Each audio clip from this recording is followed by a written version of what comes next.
So today I'm here to talk about the science fiction fantasy books I've been reading over the last few weeks, and most of these are by iconic authors that you all love and recommend to me all the time. Some of these authors are new to me, and some of these authors are ones I've read before but have been meaning to read more of their work for quite a while, and I'm finally doing that. So if you want to hear my opinions, including some unpopular ones, let's get started. First, let's talk about Pushing Ice by Alastair Reynolds, which is definitely one of your favorite books, so much so that when I had this book on my spring TBR, someone offered to send me a copy, which I'm incredibly grateful for. So this is one that is set in a future where we follow this crew who are the closest to this unknown phenomenon that appears to be within the reach. They are the closest ship to go and investigate what is happening, and so they are tasked to do so. They are not the specialists who should be going on this mission. They are not trained or prepared for what is coming their way, but instead, again, they are roped into this because it is their duty as the closest vehicle in space to go and investigate. And of course, the story goes from there once they go and find what is there and so forth. Now, this is one with a really strong premise and start. I really like the first section where we have the preparation of the crew when they're going off to this mission. Again, you have the crew captain acknowledging the fact that they are not the ones who should be doing this, but they simply have to adapt and do the best they can in the situation. So I can definitely see ties and similarities to something like The Expanse, where you have individuals that are thrown into a larger story than really what they are meant to, and so they are very much lay people, average ship workers that end up doing more than they were signing up for essentially when they all started their own mission. And so in the beginning of this one, you have them as they're headed towards what is out there and they're trying to prepare for that. And then, of course, without giving away too much spoilers, eventually they find it. There are some large jumps in time throughout this novel, and I think that's kind of what threw me. The more I read science fiction, the more I realize this is very common narrative technique where the author wants to explore an idea over time, and so they will skip ahead. However, I do struggle with it in some books more than others, so maybe this is a me problem, not the book, but I find that there's often those gaps that just feel like the author is kind of pressing the fast forward button, allowing them to skip over some of the narrative pieces that I would like to see properly explored, and instead just doing a little bit of hand waving to move us along to whatever point in the story they want to discuss. In terms of what they actually find and the story that follows afterwards, I like the larger pieces of it. I liked the bigger picture of what the author was trying for, but what I struggle with this one, and I don't know again if it's just me, but I found this one to be very character focused, which seems like strange criticism, but specifically there's a lot of focus on the individual crew and what happens to them over this time, and you just get to see individuals living out this future, and it's just so intimately focused on their day-to-day lives, their relationships, their conflicts, and just the dialogue and everything did a disservice for me. I don't feel like it really had the focus where I wanted, because again, I want to focus on these big ideas, this imagined future, this what-if scenario, and instead I found we were just, again, kind of worrying about little interplays between characters that I didn't feel was that significant in the larger scope of things. I have noticed the same problem with several beloved modern and classic science fiction stories, so it seems to be a very common way of telling the story, but it's just one that doesn't entirely work for me. So you can tell I'm doing a lot of building in this video here, that I like the premise a lot more than the final execution. There are things that I love about it. I can see why other people are in love with Alastair Reynolds, but I've read a few of his books by now, and I feel like he just kind of misses the mark, at least for what I'm looking for in books, but I definitely know I have other books of his to read still, like Revelation Space and House of Suns, so hopefully those ones will be the home runs that I want them to be. Next is The Ministry of the Future by Kim Stanley Robinson, and this is another climate fiction story that I want to read after finishing and loving New York 2140 by the same author. So this one is set in a near future where, of course, climate change is progressing, and we see this ministry that is formed to try to protect the future and make sure that the future actually happens. So this book is one that in a lot of ways starts out quite depressing, or is very honest about the realities of what is projected by many scientists to be the future of our world. But there is some interwoven hope built within the story because of the fact that you have individuals in this organization that are trying to make change. So I really love the premise of this one, and I think that it was generally well executed. I'm a huge fan of when authors take the time to really dissect a potential future and go through the different scenarios, talking about the economics and the different things that might come to pass, the different predictions, and bringing in as much real science and theories as we can to make that future feel plausible. And so I love the exercise. I think it's really a nice story where it really suggests some opportunities where the world is not necessarily going to come to a halt if we do make some pivots and changes along the way. And I think that it just is, again, I found it to have a layer of hope. I know other people feel differently about the book, but I enjoyed it. And again, I am someone who can just live in what other people might call the info dumps, where the characters or specifically the author kind of goes out of their way to explain different terms and different ideas. And really, those were actually my favorite parts of the story. The narrative itself, I would say, was fine, but I did find myself comparing this one to New York 2140. And I think of the two, while they explore very similar ideas, I felt the narrative was stronger in that one. I felt the characters were a little bit more fleshed out and cared about them. And this one, for whatever reason, it just didn't quite hit the mark in the way that it wasn't quite the favorite I wanted to be, but it's still a good read. I believe I give it 4 stars and would definitely recommend it. But if you're going to try Kim Stanley Robinson and going between the two of them, I would say go with New York 2140 because I just think it's a really strong entry, and this one is a good second place to that. Next is Fall or Dodge from Hell by Neal Stephenson. Of course, it's an author that I already love, but so many of you love as well. And I've been slowly working this year through the rest of his backlist. This is one I put off reading for a little while just because I didn't technically love the companion book that comes before this one, Reemdy. And so knowing this one follows the same character of Dodge, I wasn't rushing to read it just because I had pretty mediocre feelings on that one. But thankfully, I took some time, I gave myself space, and coming back to this one, I enjoyed it a lot. So we followed the same character of Dodge. I won't spoil anything from the last book. Essentially, it picks up in a future time where they have invested in this technology that will allow their consciousness to stay after their passing. And so it moves them onto another kind of level of kind of human existence. And it's a story and premise I've seen explored in different forms. I think a lot of people recognize that from the I Am Bob series, but this one takes a more serious take. And this one for me is just Neal Stephenson at what he does best. I don't think it's his best Neal Stephenson book. I think there are ones that I think are a little bit stronger, but I also think it's very much on par. You have the really interesting Neal Stephenson facts and information, the info dumps made in a way that just makes me want to sit and read the book and soak in all the details.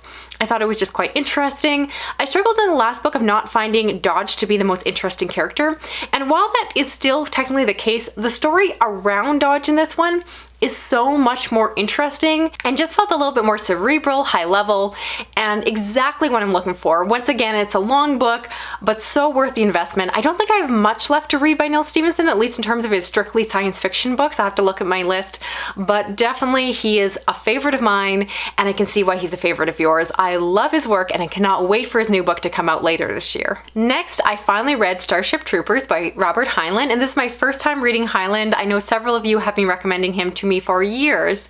And this, of course, is the iconic military story that follows a soldier throughout this future existence.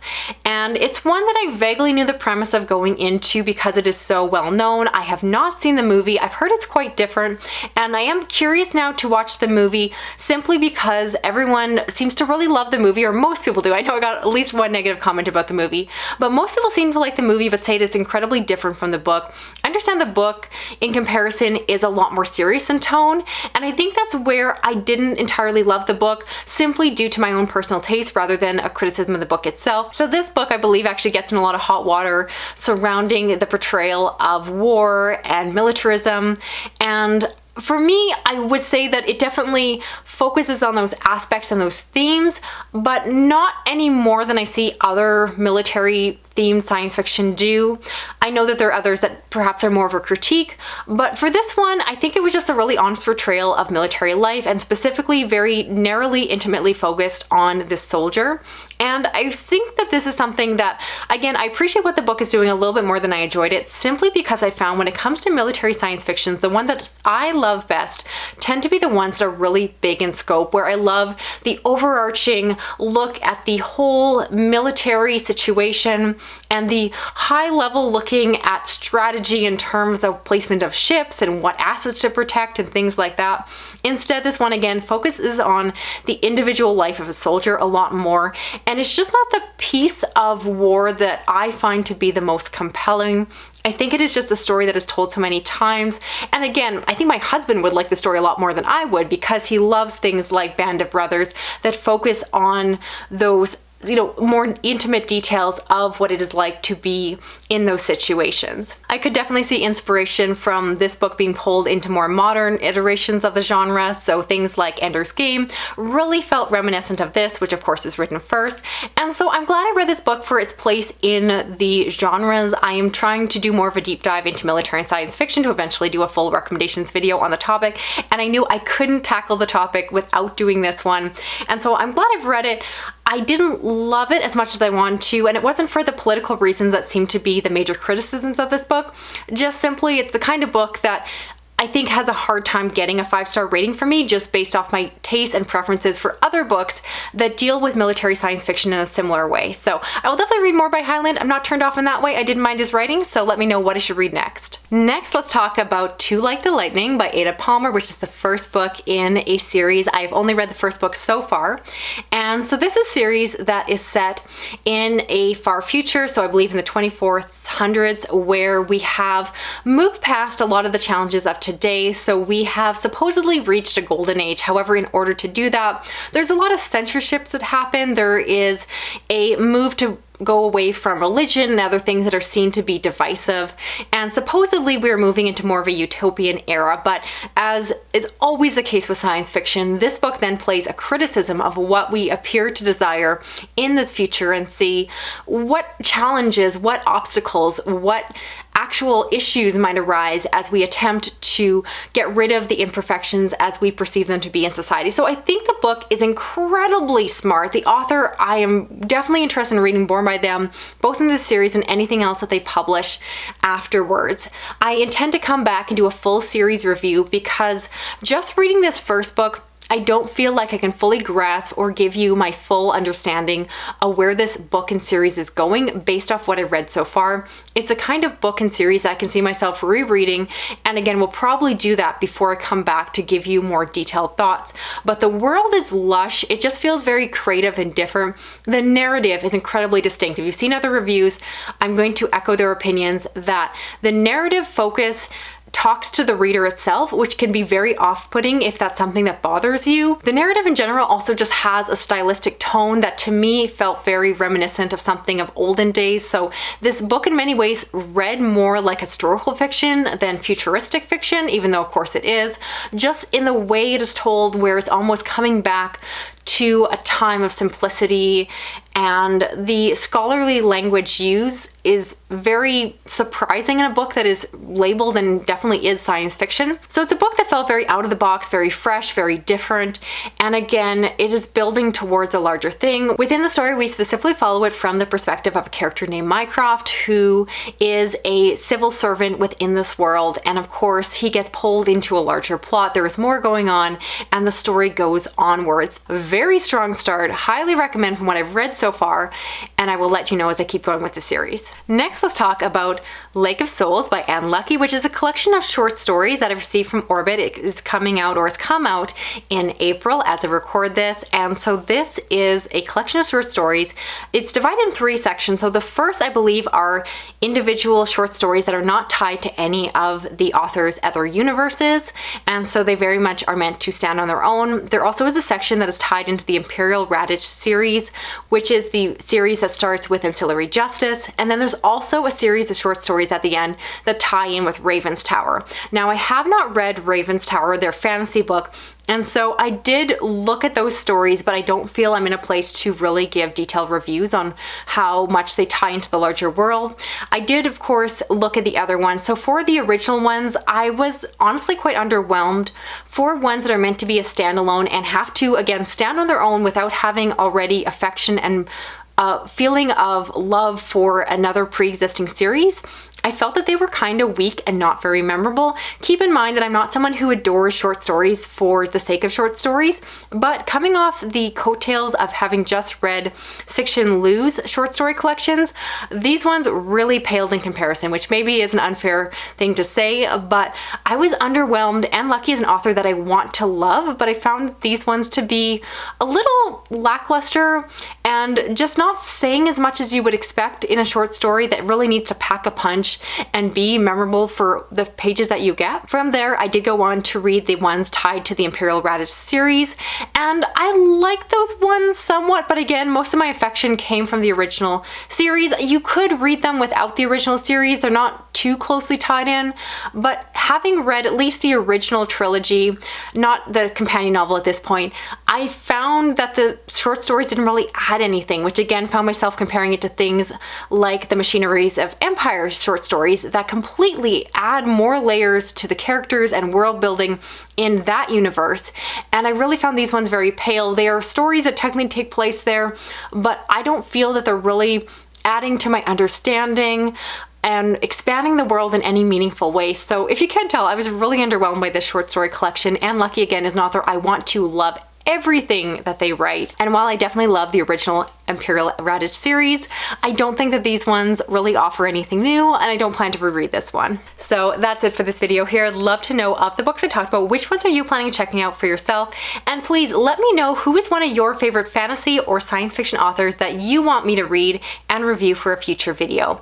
If you want to stick around, subscribe. I do read a lot of horror, thriller, science fiction, fantasy, and other dark things. If you want to help me out with this video, I appreciate a big thumbs up. You can also hit that little notification bell so you don't miss a video from me. And if you want to leave a comment but you don't know what to say, just drop an emoji and let me know you're here. Thanks so much for watching. Talk to you again soon. Okay, bye-bye.